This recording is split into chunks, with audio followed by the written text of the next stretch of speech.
o Vitor vai apresentar, então, o recovery hoje para a gente, tá? Obrigado, Vitor. Obrigado, professor. Bom, gente, acho que, para quem não me conhece, eu sou o Vitor, né? Sou R4 aqui da UTI do HC. E eu vou apresentar, então, esse braço do recovery, né? Que é um estudo grande em inglês, que, nesse caso aqui, avaliou o uso da dexametasona em pacientes com COVID hospitalizados. Então, só na introdução, né? Foi um trabalho feito aí no meio da pandemia, né? Do SARS-CoV-2. A gente sabe que esses doentes que precisam de hospitalização, que precisam de oxigênio, que precisam de suporte invasivo de O2, eles têm uma mortalidade bem alta, né? E até, pelo menos, o início desse estudo, né, a gente realmente não tinha nenhuma terapia que, de uma maneira robusta em resultados de trabalhos, mudasse a sobrevida dos doentes.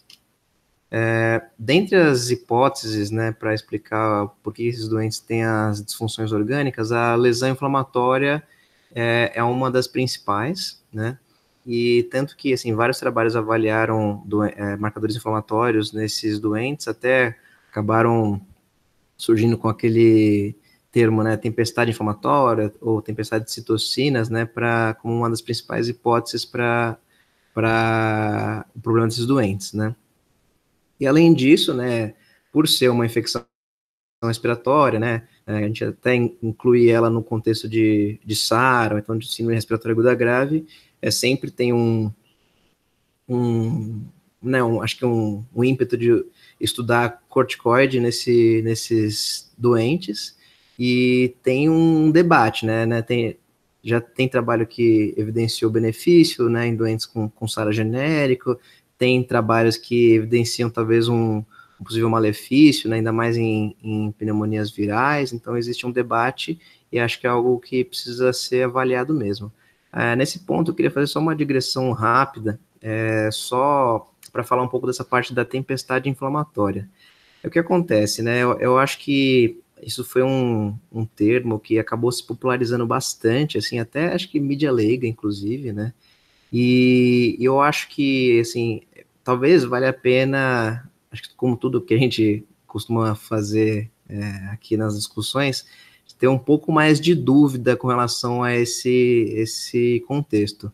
Por isso eu só trouxe um artigo, né, de opinião aqui que saiu no JAMA esse ano, que circulou no e-mail aqui da gente, que é só para levantar mais dúvida mesmo, né, não é para criticar nada, não é para criticar quem acredita que pode ser isso a causa, não é para criticar as pessoas que estão estudando maneiras talvez de suprimir a inflamação nesses doentes e ver se eles melhoram, mas é só para ter mais dúvida mesmo, né? Então, os autores desse artigo, eles só compararam, né, 5 trabalhos publicados com doentes com COVID, né, que avaliaram os marcadores inflamatórios e compararam com outros trabalhos na era pré-COVID que tinham SARA e também dosaram o IL-6, né, e os autores, eles, né, pontuam, né, que se você for comparar, né, os doentes com COVID, eles, né, aparentam ter marcadores inflamatórios em títulos muito mais baixos do que antigamente, né, e aí, às vezes, eu fico pensando que se você acaba olhando esses dados friamente, né, às vezes eu acho que até tiraria o ímpeto, né, de ficar estudando estratégias que buscam reduzir a inflamação, né. Lógico que os próprios autores falam, né, que, talvez não seja padronizado a maneira que eles dosam esse IL-6, né, então tem muita coisa por trás, mas eu acho que cabe também ter dúvidas sobre se é realmente a tempestade de citocinas, né, se é o estado pró-inflamatório muito exacerbado que é a principal mecanismo de fisiopatologia dessa doença, né. Mas é só uma digressão rápida sobre o assunto. Os autores do recovery, né, eles pontuam, né, que principalmente teve um trabalho anterior ao recovery que avaliou o uso de glicocorticoides no COVID, né, foi esse trabalho espanhol, né, ele foi bem menor que o recovery, né, ele apontou para algum benefício, mas realmente por ser um trabalho pequeno, acho que com pouco poder, ainda era necessário ter um trabalho um pouco mais robusto para responder essa pergunta, né?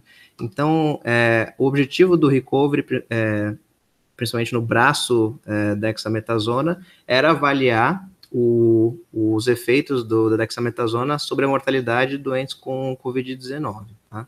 Então, como é que ele foi feito? Ele é um ensaio clínico adaptativo, randomizado, não cego, né?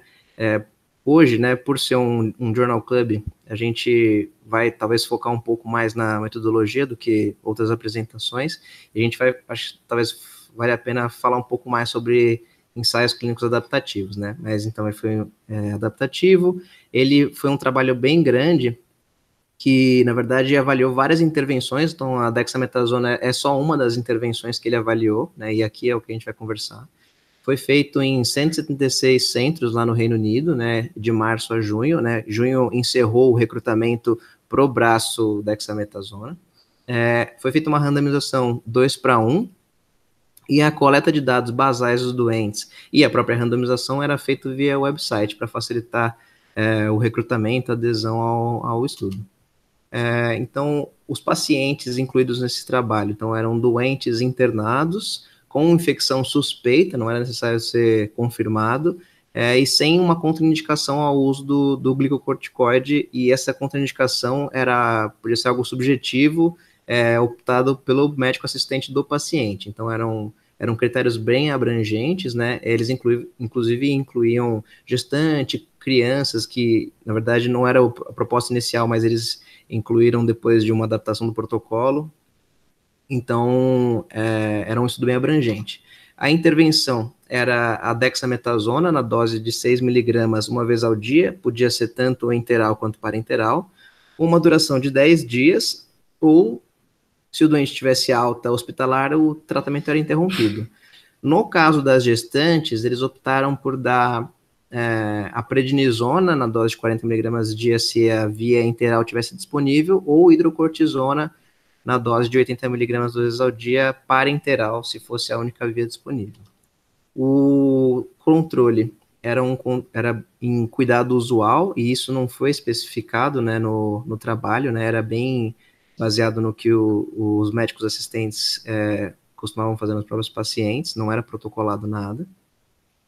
E como desfecho primário foi a mortalidade em 28 dias, e desfechos secundários pré-estabelecidos, né, a gente teve tempo para alta hospitalar, necessidade de suporte ventilatório invasivo, que podia ser tanto ventilação mecânica quanto ECMO, um desfecho composto de morte, mais a necessidade de ventilação mecânica, a necessidade de terapia de substituição renal, a incidência de arritmias graves, né, que eles mencionaram, e a própria duração da ventilação mecânica. Tá?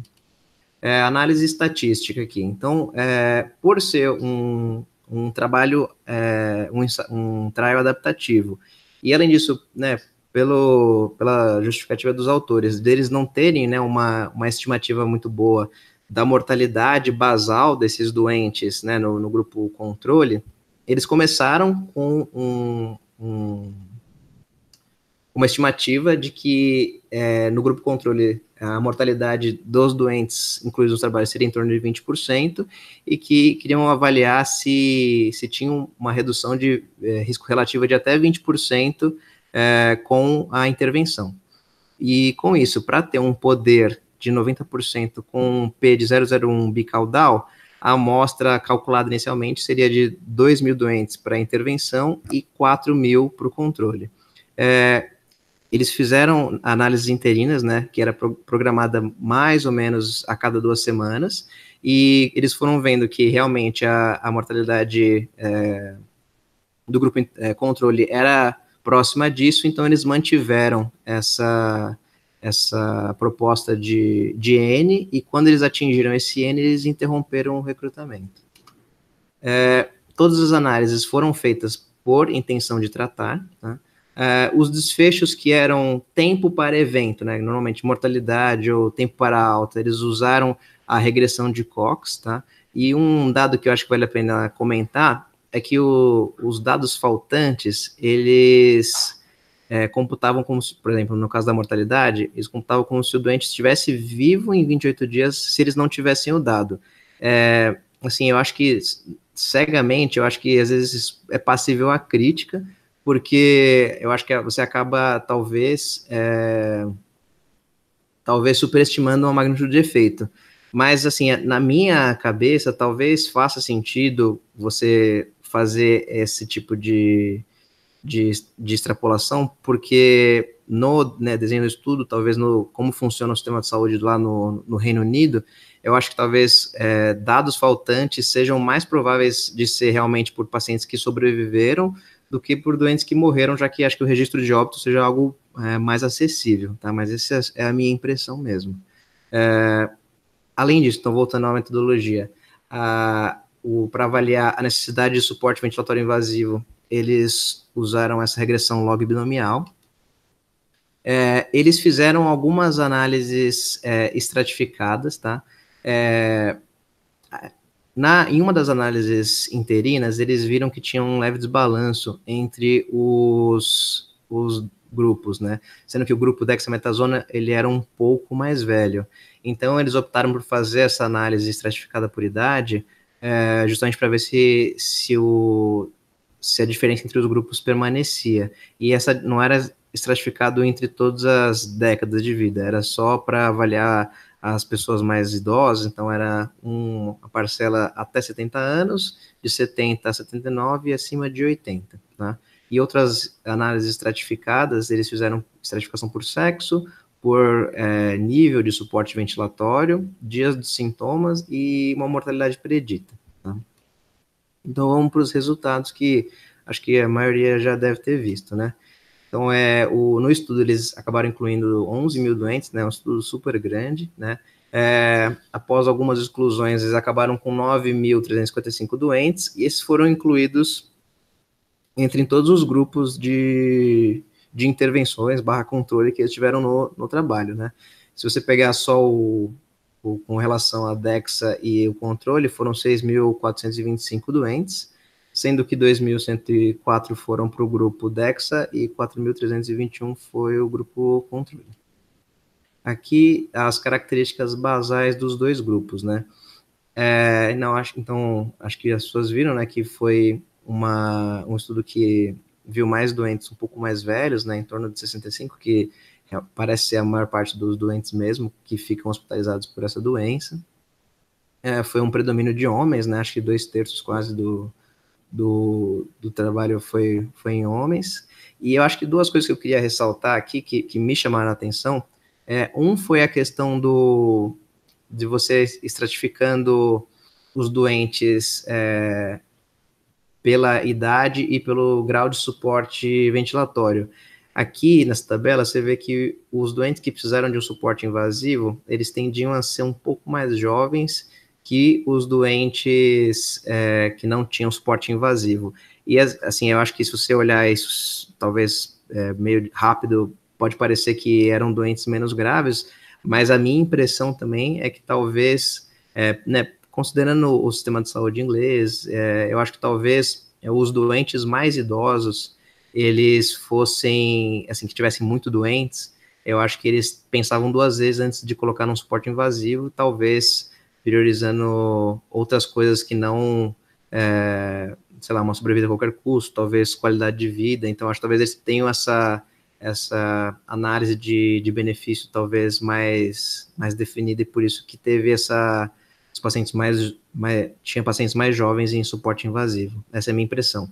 E outra coisa que eu acho que é interessante ressaltar, que até a gente vai voltar nisso mais para frente, desculpa, a questão da estratificação por suporte ventilatório e dias desde o início dos sintomas, né? Então, dá para ver aqui que os doentes que eles estavam em suporte invasivo, até um pouco os doentes que só precisavam de oxigênio, eles tinham mais tempo de doença do que os que não precisavam. Então, assim, parece, né, que, pelo menos na média, os doentes, eles evoluem para a necessidade de ventilação mecânica ou qualquer método mais invasivo para dar oxigênio de uma maneira mais tardia, né? Os que precisam acabam sendo num tempo mais tardio, pelo menos na média, né? Isso, óbvio, não é não é para todos, né? Eu acho que isso ajuda a gente a construir um raciocínio que a gente constrói mais para frente sobre, talvez, aonde que entra o benefício da intervenção, né? Aqui é a Kaplan-Meier do desfecho primário, né, e estratificando para grau de suporte. Então, a gente vê que na população geral do estudo, né, já teve uma diferença estatística, né, favorecendo o grupo intervenção com relação à mortalidade. E quando a gente estratifica para os graus de suporte, né, o grupo que mais se beneficiou foi o grupo de ventilação, de suporte invasivo, né, os pacientes que tiveram necessidade de oxigênio tiveram um benefício também, só que um pouco menor, e nos pacientes que não precisaram de oxigênio, foi até as curvas até se cruzam, né? Então, eventualmente, pode ser que até tenha tido um malefício aí no uso de dexametasona nos doentes que não precisaram de oxigênio, tá? Aqui, outras tabelas do estudo. Então, a gente mostra aqui, né, a mesma coisa dos gráficos, só que nessa forma de apresentação, que os doentes que tiveram ventilação mecânica ou só oxigênio, eles tiveram um benefício bem evidente, e os que não usavam oxigênio, eles tenderam a ter um pior desfecho do que os pacientes que não receberam DEXA, mas também não é estatístico, né? Com relação a outros desfechos. Então, a alta hospitalar, né, em 28 dias, né, também teve uma diferença, né, que favoreceu o grupo dexametasona, né, e aquele desfecho composto, né, de ventilação mecânica e óbito também favoreceu essa intervenção. Aqui é um outro gráfico aqui do suplemento, só para mostrar um pouco as análises estratificadas, né. Então, assim, eu acho que eu queria chamar mais atenção desse gráfico era na parte de dias do sintoma, né? Que os pacientes que tinham mais 7 dias aparentemente se beneficiaram da intervenção, e os que tinham menos 7 dias de sintoma não se beneficiaram. E eu acho que isso ajuda a gente a construir aquele raciocínio que a gente estava comentando, né? Então, aparentemente, os doentes que são mais graves, que eles estão em suporte invasivo de oxigênio, normalmente, pelo menos na média, aparentemente são doentes que têm mais dias de sintomas, né? E parece que esses doentes são os doentes que se beneficiam da intervenção, da dexametasona. E isso vai de encontro com um racional que a gente tem por aí, que, lógico que não é uma certeza, né? Certeza a gente não tem de nada, mas aquele racional de que, talvez, né, no começo, a replicação viral exerça um papel mais preponderante na fisiopatologia da doença, e talvez nesse cenário o corticoide atrapalharia, né, o clareamento viral, isso poderia talvez trazer algum malefício para os doentes, e aí talvez numa fase mais tardia, em que a replicação viral talvez não seja uma coisa que contribua para o prejuízo desses doentes, aí sim o corticoide traria benefício. Isso é um racional que às vezes dá para a gente pensar se isso pode estar acontecendo nesses doentes, né? Então, mais resultados. Então, os doentes, de novo, né, com menos 7 dias, eles não tiveram benefício ou mortalidade nessa análise de subgrupo, e tem alguns dados ainda que não foram publicados, né? Pelo menos não nesse artigo, né, que foi a mortalidade, a causa de mortalidade específica, então do que esses doentes morreram, a gente não tem publicado ainda, a necessidade de diálise a gente também não tem publicado, e a duração do suporte ventilatório também não, tá? Então agora eu vou, antes da gente ir para a discussão com todo mundo, com o professor, né, com o Bruno, só falar um pouquinho das minhas impressões, né, baseado no que a gente conversou já, no que eu li, né, do que eu vi em outros lugares, né, eu acho que, assim, de pontos positivos do trabalho, eu acho que ele é uma amostra significativa, né, muitos pacientes, é uma coisa que é muita chance de você ter um desfecho que reflete a realidade, né, com esse N. Ele foi um estudo randomizado, né, então, excelente, ele é bem pragmático, eu acho que é relativamente fácil a gente extrapolar isso para várias realidades, e ele tem um desfecho clínico bem relevante. acho que de pontos negativos, né? Ele não é cego, né? Então isso às vezes deixa ele vulnerável a alguns vieses, né? O fato dele ser um estudo adaptativo, o próprio desenho deixa ele vulnerável para algumas coisas. Então, o tamanho de amostra ele não era pré-determinado, o tempo para as análises interinas não era pré-definido. Então, isso, eventualmente pode gerar algum tipo de viés, né? O cuidado usual ele não era padronizado, então às vezes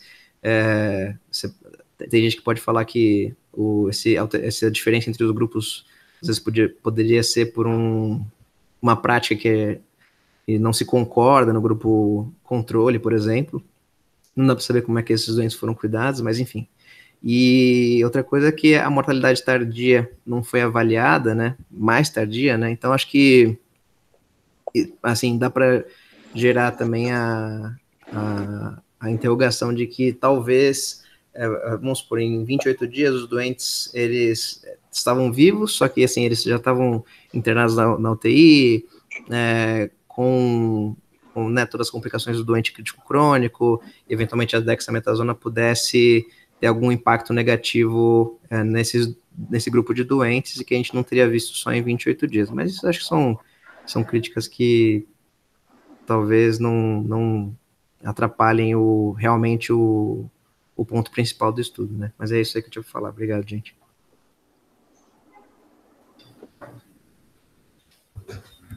Bom, obrigado, Vitor.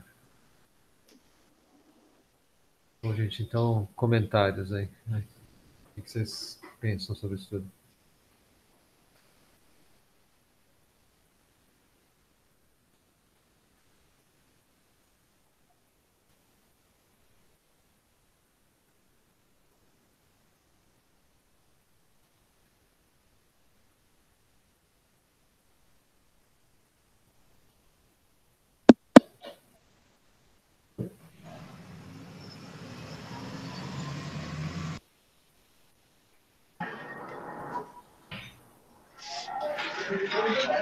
Fala, Cláudia. Professor, eu gostei bastante assim do estudo. Eu, quando li, tive a mesma impressão que o Vitinho sobre a idade dos pacientes, que a gente não conseguiu avaliar isso nos pacientes mais idosos, porque a minha impressão é de que eles não eram admitidos em unidade de terapia intensiva. Eu já ouvi falar, não sei se é verdade, que na Inglaterra, quando você tem a partir de 80 anos, é impossível você conseguir uma vaga em unidade de terapia intensiva, que é uma regulação do sistema deles. Mas eu achei bem interessante o estudo e eu vi agora também, né, que era uma coisa que eu não lembrava, que tá para sair os dados da diálise desses pacientes, né, com os corticoides, que era uma coisa que eu estava comentando com vocês ontem, que eu estava bem curiosa a respeito disso. Mas eu não sei se pode ser assim uma coisa definitiva, mas a minha impressão é que realmente ele já orienta melhor a gente quanto ao uso de corticoide nesses pacientes. Já dá para sentir uma certa segurança, talvez, em usar.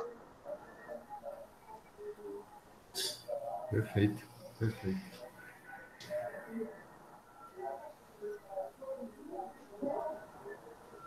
E mais, gente? O que vocês pensam aí?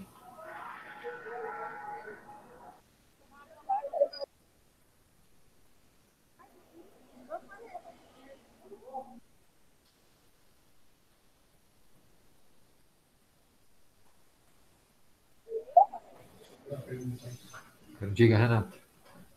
Eu acho que eu gostei bastante do estudo. Acho que foi alguma coisa interessante que a pandemia trouxe para a gente, de se transformar que a gente não teria. A gente não está conseguindo entender aqui. Você consegue falar um Alô? pouquinho mais? Tá dando para ouvir? Tá ótimo agora, ótimo.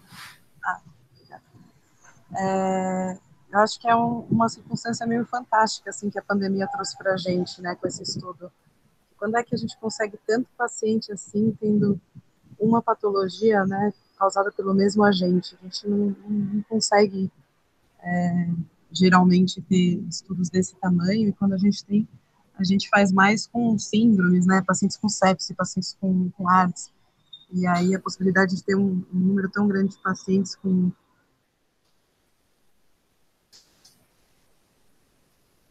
Perfeito, perfeito. É uma brilhante observação. Brilhante. são os resultados que a gente não está acostumado a ver. E assim, eu fico feliz de ver essa iniciativa, né, do Sistema de Saúde Inglês, de ver um estudo com uma medicação, assim, que é facilmente disponível em todos os lugares, que não é, enfim, um estudo que usa medicações antivirais, enfim, muito fabulosas, e que mostra, assim, que é efetivo, que pode usar em grande grupo de pacientes. Perfeito. Até usa, né, professor? Os outros braços, né? Mas os outros braços, como já dentro da adaptação, eles foram evoluindo. Né? Opa, desculpa, gente. O Bruno queria falar um negócio aqui, deixa eu passar para ele. Só perguntar, o que vocês acharam da magnitude do efeito do resultado, se ela é compatível com o que vocês imaginam na prática, ou tem alguma coisa estranha, alguma coisa diferente aí? Então, acho que é uma coisa só para a gente pensar.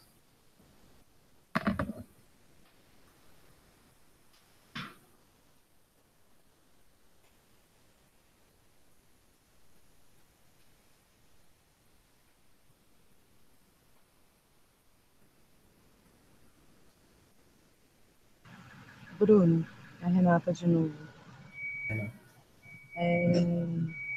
Assim, quando eu li o estudo, eu falei, nossa, parece bom demais para ser verdade.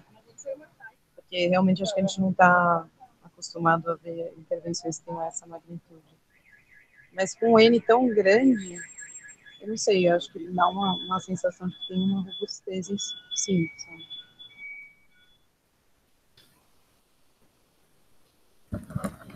Eu acho que aqui uma coisa que é difícil de interpretar em estudo pragmático é que você não consegue isolar todos os outros fatores, né? Então, por exemplo, os autores eles não fizeram ajuste para pacientes que foram incluídos nas primeiras 3 semanas de pandemia e nas últimas 3 semanas. Vocês sabem muito bem que isso varia muito, né? O resultado e de onde o doente estava, etc. Isso eles ajustaram na análise, em onde que o doente estava, né? Em que hospital, então. Mas eu acho que tem vários fatores aí que podem ter contribuído para esse resultado que a gente não consegue ver, porque o estudo é pragmático, ele é feito para responder perguntas se funciona ou não. O que eu não tenho um grau de confiança forte nessa magnitude de efeito, mas eu acho que dá para a gente confiar de que o sinal existe, que o remédio funciona, entendeu? Mas é difícil de a gente afirmar que a magnitude do efeito seja essa, é muito difícil, assim, de acreditar nisso, aí por isso que vai ser importante ter meta-análise, para a gente aproximar, para isso que serve meta-análise, na verdade, né, de estudos bem realizados, para você aproximar ao máximo a magnitude de efeito mais próximo da realidade, né? Então, eu não sei se o efeito é tão grande. E eles não corrigiram para certos fatores aí que talvez seria interessante, né? Mas isso é a característica do estudo pragmático. O único jeito de fazer um estudo na pandemia, um estudo que vai dar uma resposta o mais rápido possível, é um estudo pragmático. Eu não vejo outra forma disso ser feito, né? E aí o estudo é muito simples, randomiza, dá intervenção, garante que recebeu a intervenção e coleta desfecho robusto. Acabou. Então a gente não tem relação PF, eu não sei o que aconteceu no meio do caminho, você não sabe nada, você não sabe se os doentes morreram de evento adverso ou do que foi, né, que a gente sabe que isso aconteceu. Então é difícil de entender o meio do caminho, mas a proposta de um estudo pragmático é ver assim, ó, tem um efeito, mas talvez eu pessoalmente, não sei o que o Marcelo acha, né, a magnitude real do efeito eu acho que a gente vai precisar lapidar mais, porque é muito estranho só essa dose baixa ter essa magnitude toda de efeito. Eu acho isso bem, bem complexo. Mas talvez seja o melhor caminho. Enfim. E o estudo ele trouxe algumas coisas também que eu acho que vale a pena discutir, né? Que são as análises de subgrupo, né? O que vocês acharam aí? Como interpretar essas análises de subgrupo? E como aplicar elas na prática? Como interpretar e como aplicar? E se elas fazem sentido ou não, né?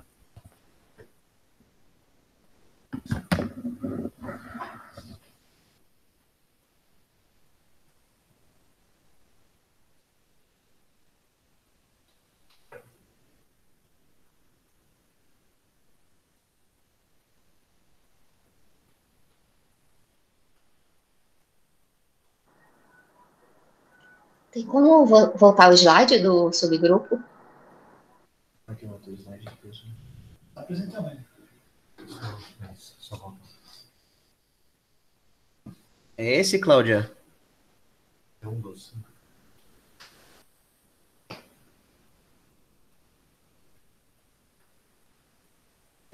Não, mas tem outro, não tem? Tem um de uso de oxigênio. Esse aí, o de uso de oxigênio. E aí, como é que vocês interpretam isso aí? Inverter a curva de sobrevida?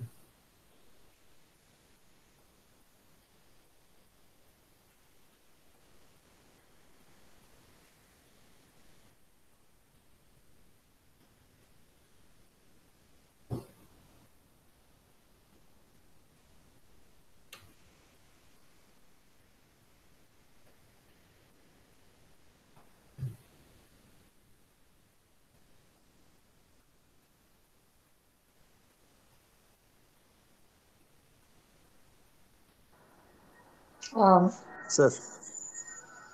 pode falar, Pedro. É, eu acho que se a gente considerar esses. Pera só um instantinho. Eu acho que, em relação a esses desfechos de mortalidade e de dependência de ventilação mecânica, quando saem os resultados, eu acho que deu para acreditar bastante. Porque se a gente pegar todos os estudos que tinham antes de corticoide na SARA, não só Covid, que mostravam um sinal positivo, acho que isso aumenta a probabilidade pré-teste do estudo. Então, totalmente diferente de estudos que foram feitos durante a pandemia, com coisas que ninguém nunca tinha estudado, como cloroquina, que a gente nem sabia se funcionava. Eu acho que fez muito sentido esse estudo, que eles seguiam uma linha de coisas que já estavam sendo estudadas. Então, acho que isso aumenta a confiança que a gente tem nesses resultados.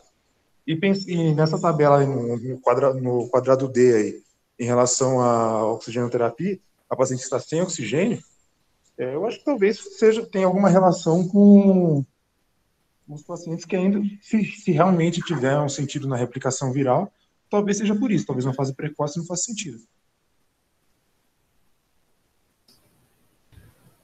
Ó, Pedro, assim, conceitualmente você deu uma visão bem bayesiana, viu? Talvez se analisar o trial bayesiano, ele talvez seria mais positivo ainda, vamos dizer assim, né? Se você quiser utilizar essa forma de analisar. Bom, só para a gente lembrar, assim, análise subgrupo, você interpreta diferente. Se o estudo é neutro e a análise subgrupo mostra sinal, o jeito de você interpretar é o seguinte, não funciona, mas talvez funcione nesse grupo, eu tenho que explorar mais esse grupo. Tá? Eu acho que é só para ter um jeito geral. Tem coisas por trás disso ainda que eu vou comentar adiante. Aqui, funcionou, e na análise subgrupo, os mais graves funcionam melhor, e nos menos graves não funcionou, talvez. É o que parece mostrar. Mas lembrar que o estudo não tem poder para analisar esses subgrupos. Tá? O estudo ele não foi feito com poder para analisar subgrupo. Então, não invalida você dar corticoide para doente que não está usando oxigênio. Tá? Só que eu acho que põe uma pulga atrás da orelha aí, mas não invalida isso, tá? Eu acho que para doente internado, que era a população do estudo, tá? Então, eu realmente não acho que invalida. Mas o que a gente tem que ter por trás disso? Primeiro, se tem plausibilidade biológica para encontrar esse achado. E aqui a plausibilidade biológica você comentou. Então, se o doente chegou mais cedo, mais precoce, e na fase que ele ainda não está precisando de oxigênio, é o tempo de uma replicação viral. Se você der o corticoide, você vai aumentar o tempo de replicação viral, isso talvez seja deletério. Ao passo que mais para frente, quando o doente está mais grave, já está com oxigênio, etc., talvez a replicação viral não seja mais tão importante, e aí o controle da inflamação sistêmica seja mais importante. Né? Então, plausibilidade biológica tem, mas ela sempre engana a gente. Tá? E aqui o que eles viram não foi tempo até sintomas, e se o PCR estava positivo ou não. Então, se fosse para eu achar que essa análise do subgrupo ela tem plausibilidade biológica, talvez seria muito interessante eu saber quantos desses doentes já tinham PCR negativo e quantos não tinham, não sei. Para pensar se já ainda estava replicando ou não, e também correlacionar se o doente estava mais inflamado ou não, já estava numa fase mais inflamatória ou não. De qualquer forma, eles fizeram isso, só que tem uma crítica muito grande a essa análise do subgrupo deles. O grupo oxigênio pode ser desde catéter 1 litro por minuto, até um doente no high flow 100%, né? Em teoria. Então é um grupo muito heterogêneo. Eu não sei dentro desse grupo se não pode ter modificação de efeito dentro dele. Então essa é uma análise de subgrupo que eu penso que tem que ser vista com uma certa cautela, apesar de ter uma plausibilidade biológica por trás. E o resultado do estudo ele mostra que o corticoide funciona. Aí talvez nesse subgrupo que não precisa de oxigênio ainda, talvez não funcione, mas eu não sei se dá para a gente afirmar isso, porque o estudo não teve poder para ver isso. Se vocês pegarem o intervalo de confiança, ele vai desde 0,91, que seria um efeito positivo, até 1,25, que seria um efeito deletério do corticoide. Então é difícil a gente afirmar qualquer coisa, tá? E vocês viram qual teste que eles utilizaram? Porque assim, só volta lá na figura, aquela linha, figura 4. Quando a gente faz análise de subgrupo, aqui eles fizeram uma análise estratificada, separou pelos subgrupos e apresentou o resultado de acordo com cada subgrupo, né? Então teve o grupo de ventilação mecânica, a curva abriu bem, o grupo oxigênio somente, que a curva abriu e continuou aberta, e o grupo que não recebeu oxigênio, a curva invertida, né? O grupo de dexametasona, a mortalidade foi mais alta. Bom, aqui você pode apresentar, como eles apresentaram, o risco relativo, tá? Na verdade não é o risco relativo, isso aqui é a razão de taxa de incidências, o rate ratio de cada grupo. Deixa eu mostrar aqui. Mostrou aqui de cada grupo com intervalo de confiança, né? Então 0,82, 0,62, 0,94. E aqui 1,19 indo de 0,91 a 1,55. Não é isso aqui que eu tenho que interpretar, tá bom?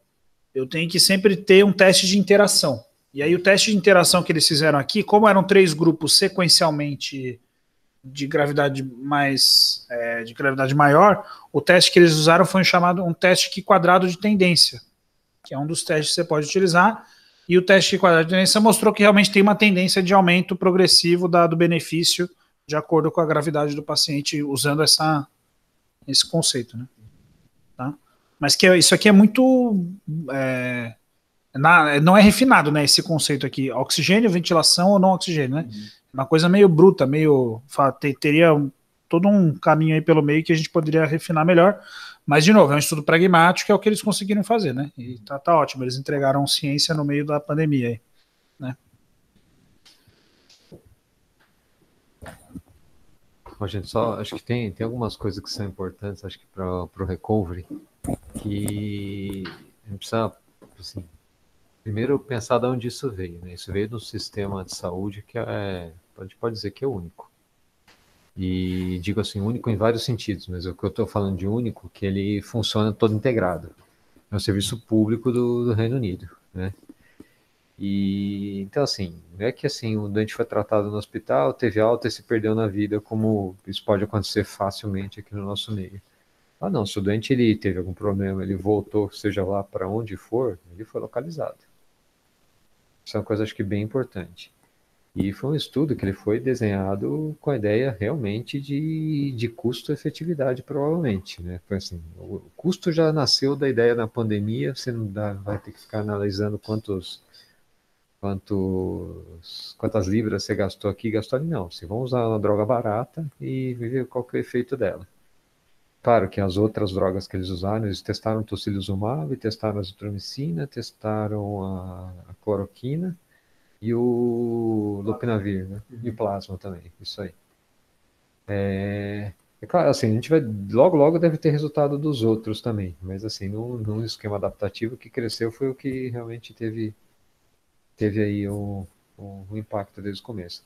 Mas mesmo aquilo que o Bruno falou, de assim, quando a gente pega no início e pega no final as coisas são diferentes, são, por vários motivos. A gente tem mais experiência, está mais cansado no final, são só duas das características que acho que podem afetar aí no final. Mas, mais uma vez, é um sistema único, né? Então, acho que isso, né, que é único e relativamente homogêneo, né? Não que nem a gente aqui que tem várias cidades, vários estados em diferentes fases aí da pandemia, né? Bom, acho que isso é uma coisa interessante. E acho que da análise de subgrupos, acho que é uma coisa legal aí que a gente tem que, assim, acho que tem plausibilidade, né? Não? Assim, mais tempo, os mais graves, é que assim, quando a gente fala os mais graves, são os que estão precisando de mais oxigênio, perfeito. Do 0 oxigênio até quem estava ventilando barra em ECMO. Mas também um outro jeito de ver isso, pelo menos os 2 últimos extratos, quer dizer, quem estava usando oxigênio sem ECMO, sem ventilação e ECMO e ventilação, só lembrar que esse último extrato, necessariamente, pelo jeito, são os dentes mais jovens. Não, pelo jeito não, são os dentes mais jovens. Né? Então tem uma variável confundidora ali também para a gente colocar na cabeça. E isso de ter mais efeito em quem está depois do 7º dia, eu acho que tem bastante sentido, né? Se você for pensar aí que os dentes cronificam, fazem um dano alveolar difuso crônico, fazem alguns vão fazer uma pneumonite obliterante, né? Com uma obliteração alveolar, tem obliteração de via aérea, que talvez melhorem com corticoide, e que muito provavelmente tem uma mistureba aí no meio de tudo isso. E aí eu acho que a visão do Pedro foi bem legal, né? Se a gente for pegar os outros estudos, eu acho que a visão é tendenciosa, né? Muita gente já estava usando corticoide porque achava que funcionava. Acho que o recovery veio para dar esse empurrão aí para a gente no dia a dia. Acho que ele foi um estudo extremamente importante para todos nós durante a pandemia. Agora, a história de usar corticoide vírus, realmente, o que a gente tem de dado de vírus na literatura? Vocês podem procurar para vírus essencial para criança, né? Para CMV, principalmente em doentes com AIDS, onde aparentemente benéfico, e do H1N1, onde foi aparentemente deletério. Só que é tudo por associação. Se a gente sair já do H1N1, que a gente em geral está usando corticoide, vai usar ou já usou corticoide para os doentes mais graves, a gente se perde um pouco na análise. Então, para falar de uma forma retrospectiva, assim, que existe essa associação e ela é causal. Né? Bom, mas enfim, acho que o Recovery trouxe bastante coisa para a gente. Acho que, sem dúvida nenhuma, acho que foi o único estudo que até agora mudou alguma coisa que a gente faz aí na pandemia. A gente está trucando assim, conceitos clássicos de ventilação mecânica, trucando aí outros conceitos no suporte, e eu acho que agora, não vou dizer com certeza, mas acho que a única coisa que a gente faz com base muito maior é o anti-inflamatório mesmo. E essa análise dos rins vai ser interessante, né? A gente não sabe direito porque os doentes evoluem com disfunção renal, mas talvez isso dê uma dica.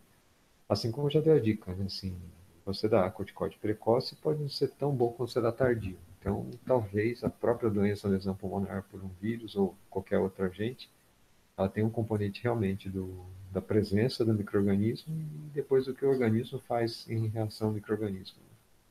Interessante isso aí. Vamos ver aí, ó, a insuficiência renal. A insuficiência renal acho que vai trazer bastante coisa aí para a gente, para imaginar as síndromes das disfunções multiorgânicas aí que a gente passa no dia a dia. Mas acho que, não sei se todo mundo tem essa impressão, mas Covid é uma doença do mal. É uma doença qualquer não. É uma doença que avassala os pacientes aí, né? Tem que respeitar muito essa doença e tentar descobrir o que fazer com ela. De preferência evitar, né? Mas depois que aconteceu, o que a gente pode fazer com ela?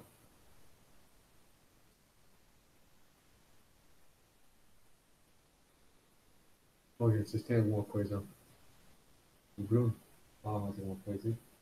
Acho que é isso aí. Ô Bruno, professor, se não fosse ruim, acho que estava pensando talvez vocês comentarem alguma coisa sobre esse modelo, né, de trial adaptativo. Só, assim, porque acho que parece que é uma coisa que tá meio na moda, assim, pelo que a gente viu. Só que, assim, ao mesmo tempo, acho que a gente nunca discutiu no Journal Club. Talvez um comentário rápido. Tem outros trials em andamento, né? O Recovery é do grupo de Oxford. Tem o trial, o REMAP-CAP, que também andou junto aí, que é britânico. Mas, na verdade, ele é multinacional, mas os britânicos estão envolvidos. E a ideia na verdade, são 3 conceitos que andam juntos. Tá? O trial adaptativo, na verdade, o conceito dele é o seguinte: enquanto você vai obtendo resultado, você ir tirando um grupo que não funciona e manter outros que estão funcionando até você chegar onde quer.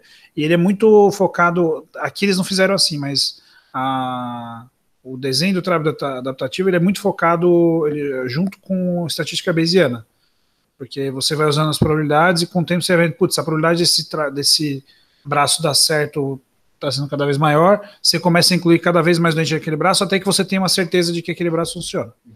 Então, o trabalho adaptativo ele tem essa ideia, mas aqui a ideia é maior ainda, eles pensam em 3 coisas, é fazer um trial em plataforma, adaptativo e pragmático.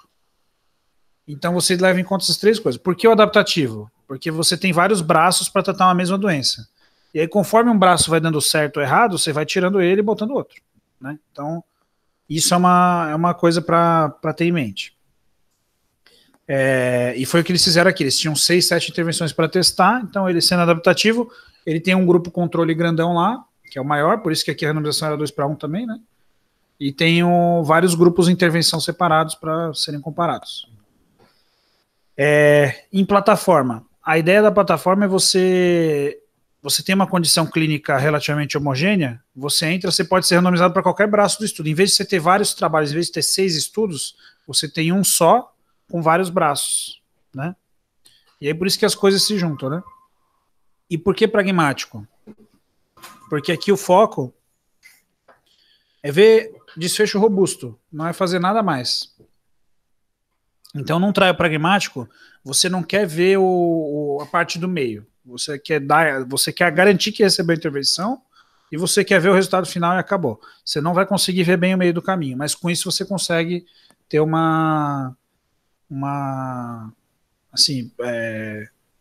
ter resultados muito mais rápido, né? Então, a plataforma que estava sendo criada antes era o RemapCap, que era pensando em pneumonia, e que ela seria utilizada em caso de uma pandemia viral mesmo. Isso já era pensado originalmente, né?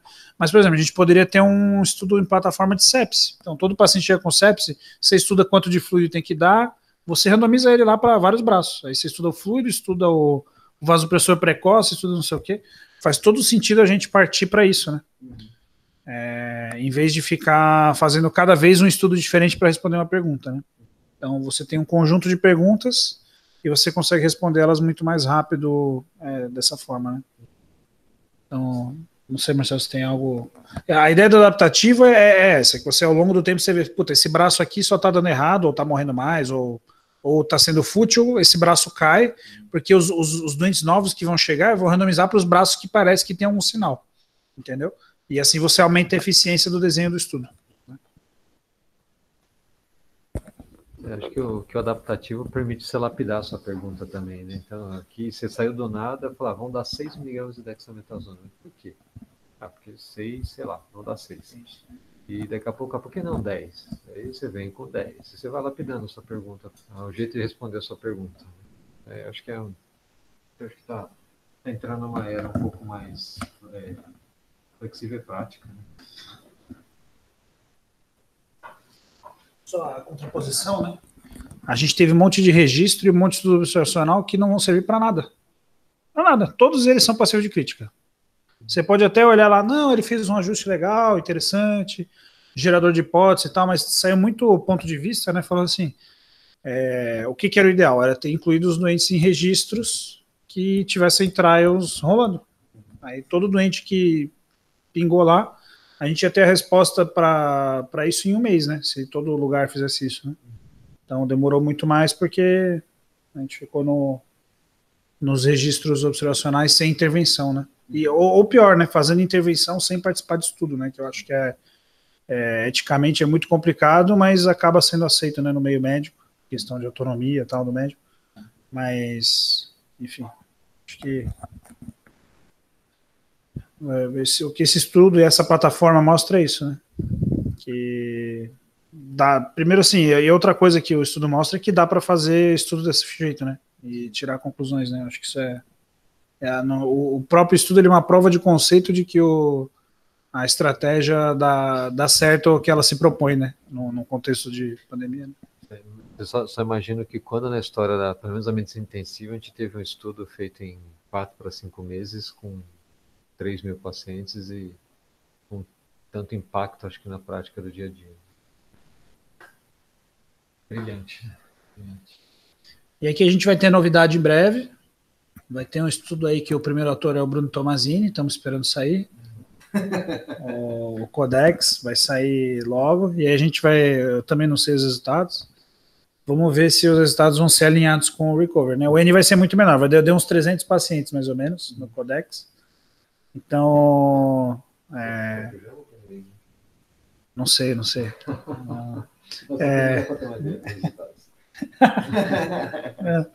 Mas enfim, então em breve deve ter o resultado, aí a gente chama ele aí para participar com a gente, né? E aí eu acho que esse estudo a gente vai ter 3 estudos relativamente modernos de corticoide, né? Vai ter o Recovery, vai ter o Codex, né? Que deve sair logo. Tem outros rolando, mas que não sei quando vão sair. E tem o DexARDS. Aí eu acho que vai ser interessante eu ver se os 3 apontarem para o mesmo lado. Aí eu acho difícil a gente voltar atrás nessa estratégia, né, Marcelo? Se os 3 apontarem para o mesmo lado. Mesmo que não seja significante, se apontar para o mesmo lado, eu acho difícil você mudar aí as conclusões, né? Gente, só lembrar que mesmo o estudo do grupo RGS Network, apesar de ele ter sido prejudicial depois do 14º dia, só lembrar que os doentes desmamaram mais rápido a ventilação mecânica e saíram mais rápido da UTI, né? Não é um estudo, a gente pode falar assim, foi neutro para a mortalidade, mas que apontou para alguma coisa positiva, apontou. Bom, é isso aí, gente. Alguém tem mais alguma colocação aí?